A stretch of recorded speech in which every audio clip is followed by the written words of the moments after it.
साथियों नमस्कार। मित्रों, पूर्व मंत्र में जीव आत्मा का स्वरूप सूजे की नोक के सदृश सूक्ष्म बताया गया है।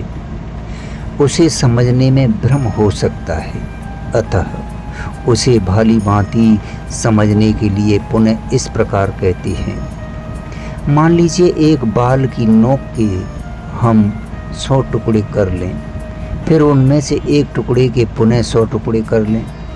उनमें से एक टुकड़ा जितना सूक्ष्म हो सकता है, अर्थात बाल की नोक के 10,000 भाग करने पर उनमें से एक भाग जितना सूक्ष्म हो सकता है, उसके समान जीव आत्मा का स्वरूप समझना चाहिए। यह कहना भी केवल उसकी सूक्ष्मता का लक्ष्य कराने के लिए ही है। वास्तव में चेतन और सूक्ष्म वस्तु का स्वरूप जड़ और स्थूल वस्तु की उपमा से नहीं समझाया जा सकता, क्योंकि बाल की नोक के 10,000 भागों में से एक भाग भी आकाश में जितने देश को रोकता है, उतना भी जीव आत्मा नहीं रोकता। चेतन और सूक्ष्म वस्तु का जड़ और स्थूल देश के साथ संबंध नहीं हो सकता।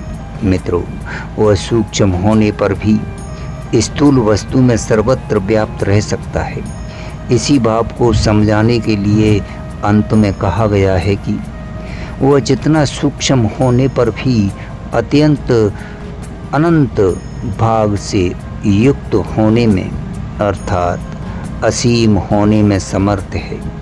भाव यह है कि वह जड़ जगत में सर्वत्र व्याप्त है। केवल बुद्धि के गुण संकल्प से और अपने गुण रूप अहंकार से युक्त होने के कारण ही एक देशीय बन रहा है।